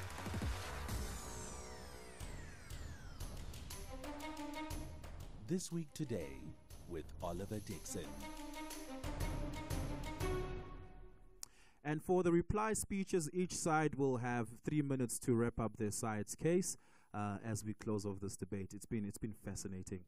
The reply speaker for the proposition side will be Luvo Ben Mazwi, whose 3 minutes will start as soon as we can get the mic ready for him. Fantastic. Your 3 minutes starts now. Panel, one question. If not the youth, who? Recognize that in all the kinds of engagements we get throughout this debate, from the audience to the opposition, people either A, make reference to national rhetoric, national relics like the likes of Nelson Mandela, Thabo Mbeki, or Cyril Ramaphosa, who we told you are only there because of their struggle credentials, right? But two, we think that other than this, we exist in a stream of hopelessness and of no direct vision. Because governments are tasked with governing and have to be the authoritative figure that drive development in a state, it ultimately means a decision has to be made. So I ask again, if not the youth, who? One main clash in this debate. Firstly, the idea of representation versus the idea of labor market preparation. Ultimately, the person who gets to best answer this particular clash will take this debate. What do we get in general as to why we think what the problem is, right? The idea that we get from the opposition is that, firstly, This representation doesn't necessarily mean that there's going to be any kind of effective change at the grassroots levels, but two, they ultimately tell us that we ought to prep people for the labor market in order for them to be ready to have these jobs, because the problem with unemployment right now isn't so much that there's no legislative model, but it's that people don't know how to work, which is weird, but like, I'll tell you why, right? Cool. First thing you need to realize, we told you in our speeches that firstly, the reason we want an aggressive model like 50% youth in parliament is because we think that in an instance where it's anything less or anything not as aggressive, we're not going to get any change. This ultimately means that we're going to keep running with status quo where we have the same problems and nothing changes. We are 25 years plus into democracy and into a new system, yet we still have the same problems. I appreciate the audience member who brings up this idea of the fact that essentially post-apartheid, no difference was made, but rather we assimilate into an existing model. I tell you that the only people in society who are going to be able to shake those grounds and able to make these systemic changes and not assimilate are going to be the youth themselves. Why? Because we know that the alternative tried and they did not do it. Lastly, we tell you that then the reason representation in this instance is legitimate and is going to equal change is precisely because of the fact that we know that the youth is angry. We know that the youth wants to see difference. We know that the youth is informed and educated enough to make these decisions. It's just that they don't have the voice nor the space to do so. So ultimately, we agree, yes, let's help people go into labor markets. Yes, let's engage the whole country, but this doesn't happen until we get radical young minds in spaces like Parliament to introduce laws that are going to change the systems and the world we're living in. If you want your change, opposition, you're on our side. Thank you. Thank you very much to you. And we will now welcome the final speaker for the debate, who is the opposition reply speaker, Teboho Likhet.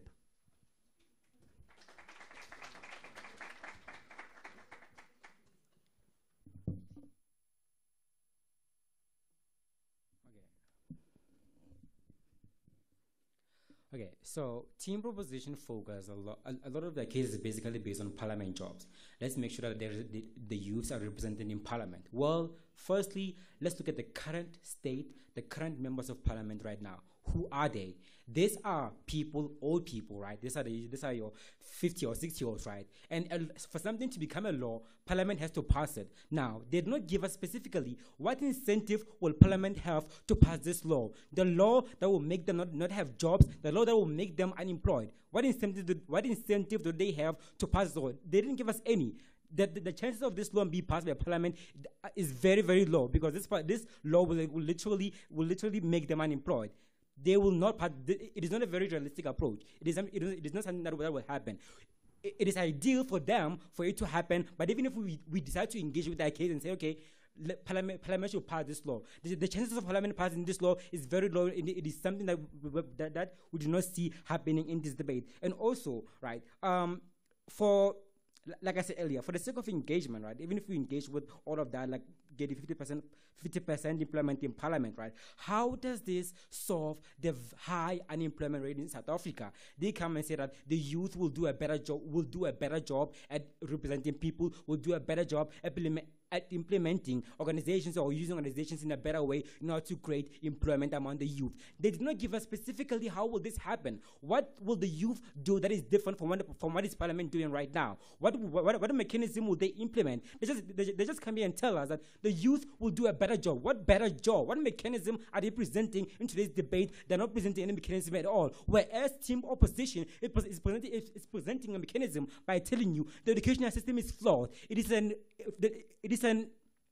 It comes from the apartheid system. It needs to be developed. Now, a certain member of the audience pointed out that they have been trying to get the government to improve the education system, and they have failed. But we tell this time is different, because now we have a very high youth unemployment, and therefore this is an emergency. The government has also taken this as an urgent matter. This time it is different. The government is taking an extreme approach. How can we solve this? Therefore, they are looking for solutions, and we believe that this is the time where they will implement the solution by transforming the education system in order to deal with the youth unemployment. 15 years ago, there was no incentive for government to implement this transformation of the education system, because there wasn't really high youth unemployment. But right now there is over 60% of the youth unemployment, and we feel like they should, and we feel like this is enough agency for the government to take this approach and implement it and improving the educational system, which is why we believe this time it is way better.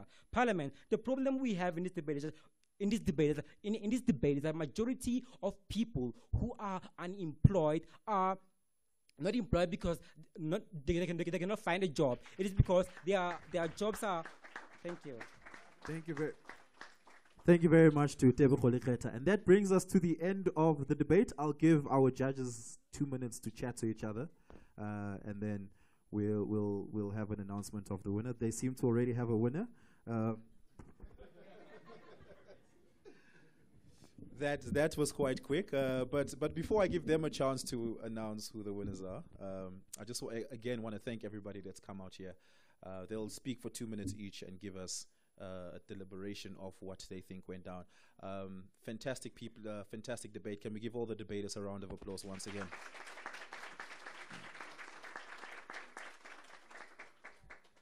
Yeah, Dan, we will start with you.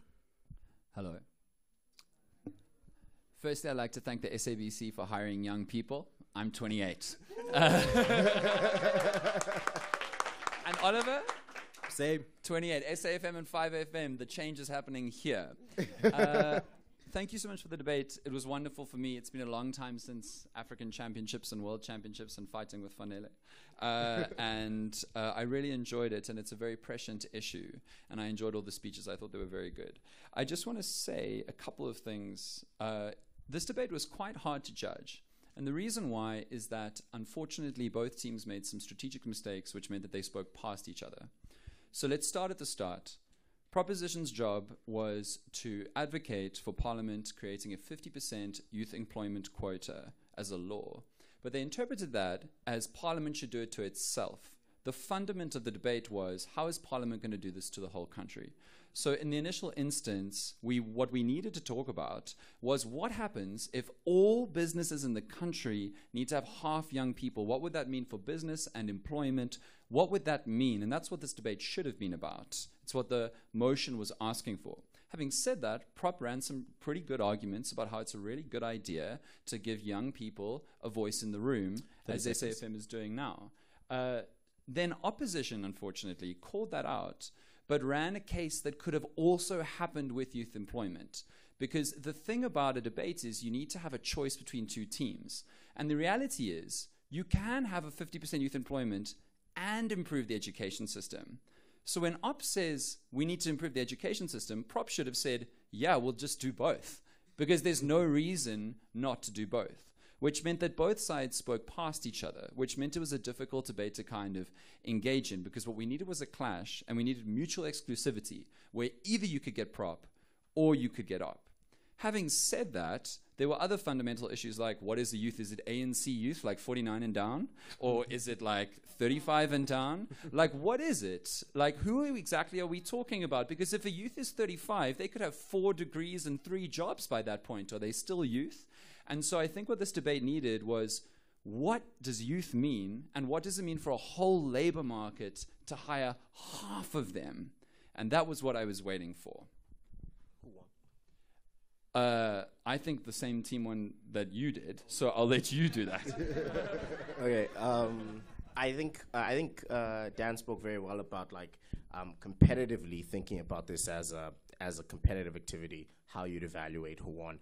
I won't add anything to the merits of the debate. What I will say is 2 things about what I think coming out of this sort of broadly society can pick up about having good disagreements that come out of this activity. The first one is having clarity about what it is you're disagreeing about is very important in this activity, but more broadly in life. And I'm sure, there are a bunch of university students here. Maybe you guys are starting to date for the first time. You'll see it, where you're in a romantic setting and everybody's sort of shouting and at odds with each other when it's really unclear what you're actually disagreeing about. And I think that applies in professional settings. I think it applies in familiar settings as well. So first thing is clarity about what is actually being discussed, I think, is quite important. I think the second thing to say is, and this is something that debate can teach society about disagreeing well, and you heard Dan speak about the demerits of the opposition case, even though your opponent might not actually be speaking about something that's very probative, you can nonetheless extract the merits of what they've said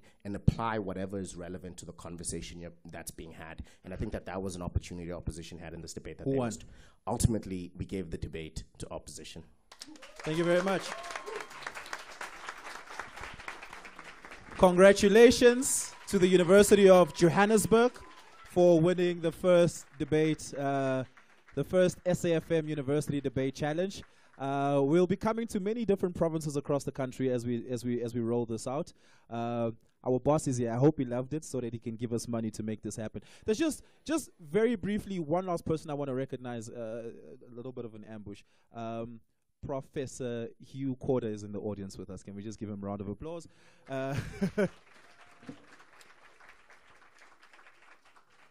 Not only is Prof. Corder Dan's father, he was also part of drafting the constitution in the transition of this country. So please go ask him what they imagined the constitution to do when they were writing that document.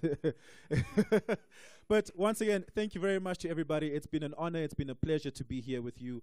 Let's continue the debates. Let's continue the conversation here on SAFM. We will lead the debate. In Nasrec, they're having very similar debates, and I think we had the better one today. We will make sure that next year is an important year in the South African political cycle, perhaps the most important year in the lead up to our 2024 election. It is debates like these that will make our policy conversations robust and important, and it's important that we put young people at the forefront of those debates. We'll come to you in every town, in every city, and in every village of South Africa, and we'll give you a microphone, we'll give you a soapbox, and we'll make your voice matter, because it's important that we're able to do that. From myself, Oliver Dixon, and let me just recognize my team. Lesego, who's our producer. Once again, shout out to Lesego, really, really appreciate it. To our coordinating team, Anile Mwale, who is the acting programs manager of the station. Thank you very much for assisting us with this. And to Ntokozo Nyati, who is our brand and marketing coordinator, who played a pivotal role in making this event happen. Thank you very much to her as well. To our technical team, as you can see, there's a lot of them, but I'll say thank you very much to David, who's made sure that the live stream is up and that it's rolling. Again, thank you very much to SABC One Expressions. This debate will be parts of this debate will be broadcasted on SABC One, so do keep an eye out for that. We will let you know when that broadcast is happening. Thank you so much to our digital team, Vusani, leading our team of interns. Really do appreciate it. And it's 7 o'clock, time for the news. Independent and impartial. This is SAFM News. Top stories at 7. Ramaphosa urges ANC delegates to deal with GBV and suspects arrested in the Collins Chabane Meya murder. A very good evening to you. I am Dino Madaung. ANC President Cyril Ramaphosa has reacted to the brutal rapes of 8 young women in Krugersdorp, west of Johannesburg, by urging delegates at the party's policy conference to emphatically deal with the scourge of gender-based violence. The conference is taking place at Nasrec, south of Johannesburg. Police have arrested 3 suspects in connection with the rapes and are seeking 17 others. Ramaphosa says he instructed Police Minister Bheki Cele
you know, you see, you get me? As a speaker myself, like I'm just being here, and then you guys have to take good pictures. And I want my pictures, guys. Let's just be real. I want my pictures. Oh, cameraman, I'm here. I'm here. Hey, listen to my intro. Cameraman, I'm here.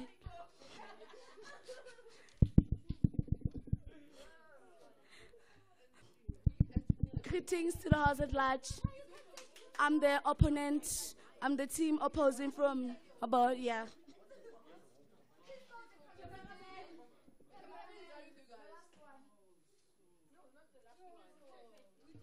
I can't. Yeah.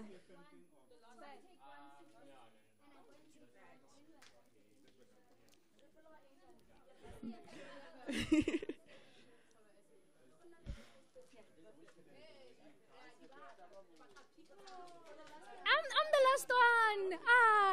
And I'm not a great speaker, but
One, two, one, 1, 2.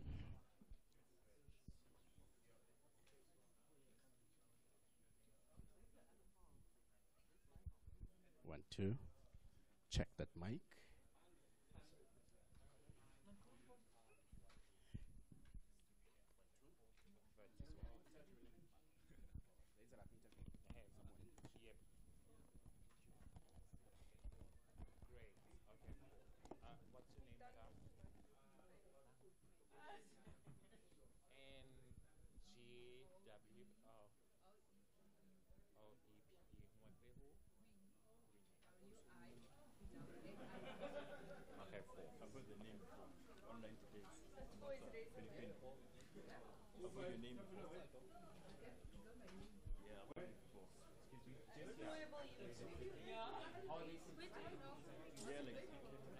Online, 2020, on like the WhatsApp debates, I see you sometimes. Yeah. I'll come. Yeah,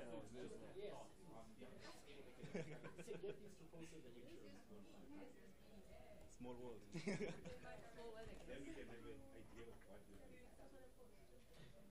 The debating world is a small one. I realized, like, I recently met someone that I went to nationals with back in 2016. I didn't even know that they were there. Imagine. We didn't even know because we were talking. I was like, "Oh, internationals." They're like, "Oh, I'm like, which year?" I'm like, "Oh, for yeah." I'm like, "You are fucking right." That's something. Yeah.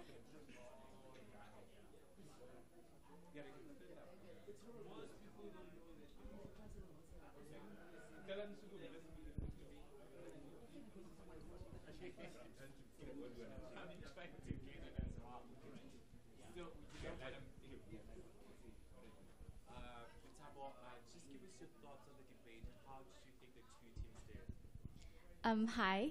So I think that the debate was interesting.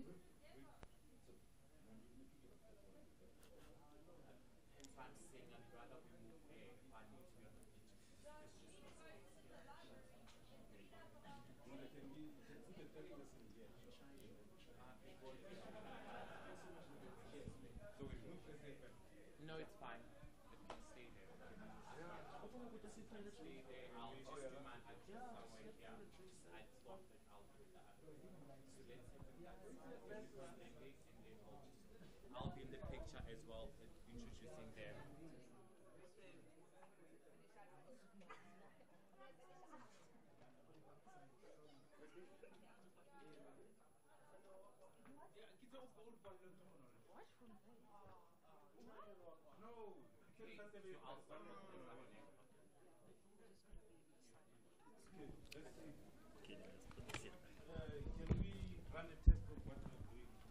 Sure. Just a sec.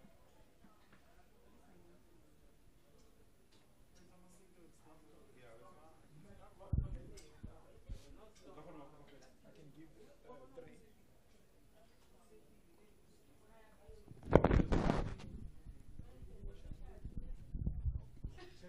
You can hold this. Oh, then it's gonna be few.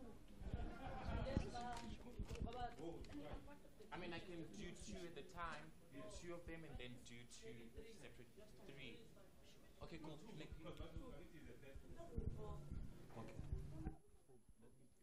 so I think the 2 of you, let me start with them, and then I'll do the 2. Okay. Yeah. Let's just go to the sides. Yes. Oh, mabitso a lona a kae modimo? No, I'll introduce you.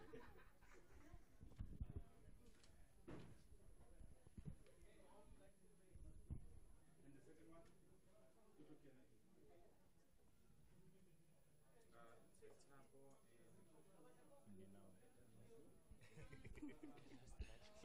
Don't worry, it's a tongue twister. I'm literally going to be like Mina now. It's Mninawe. Yes. Mninawe.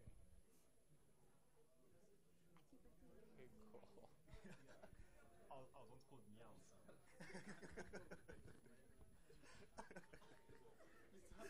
Almost forgot to start your video. Ngicela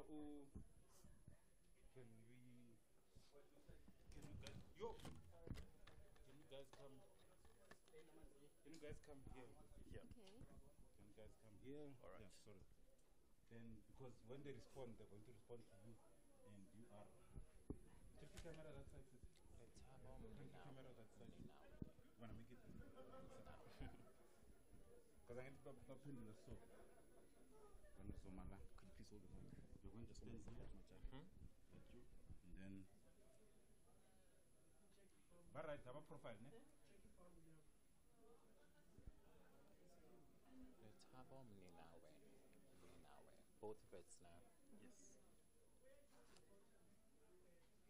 Thank you. So you're going to tell for Palitem. Thank you. Sorry, Gangan.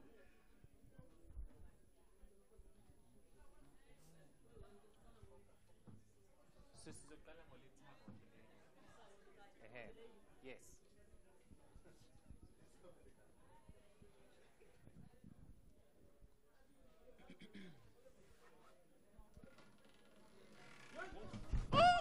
I'm sorry. Sorry? Take it. Oh. Just say, that's fine. Occupational, healthy, or then behind you. health hazard declare. Yeah, I'm trying to create something from Monday.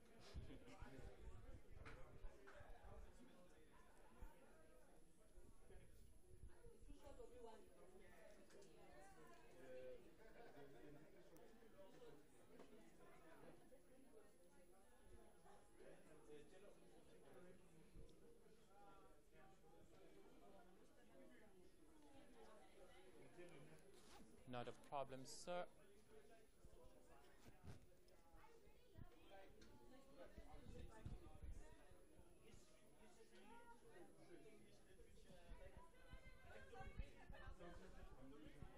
1, 2, 3, 4. Is that fine? Great. Please tell us your name and the course that you're studying at WITS. My name is Letabo Mintiwe, and I study international relations at WITS. What about you, sir? Hi, my name is Mnenao Markiso Jr., and I'm studying a PA law at the University of the Witwatersrand.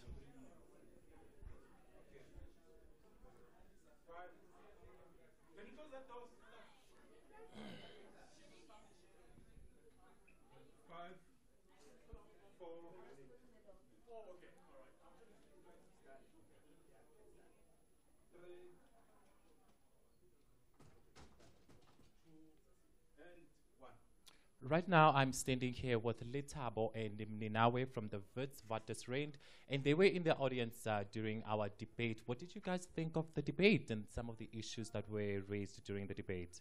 So I think that the debate is a good microcosm of what's happening in society right now. We all know that there's a problem, but none of us are really clear on what the solution should be. What is clear is that we should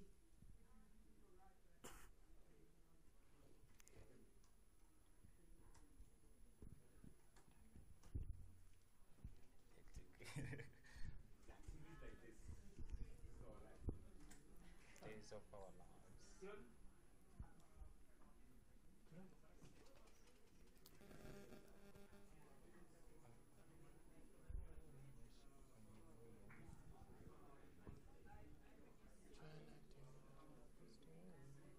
Let me go close the door. It's so low.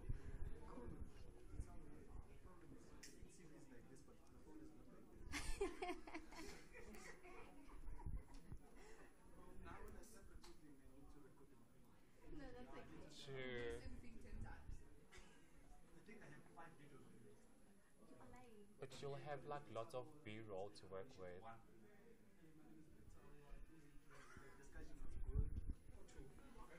my name is Sarah. I'm studying.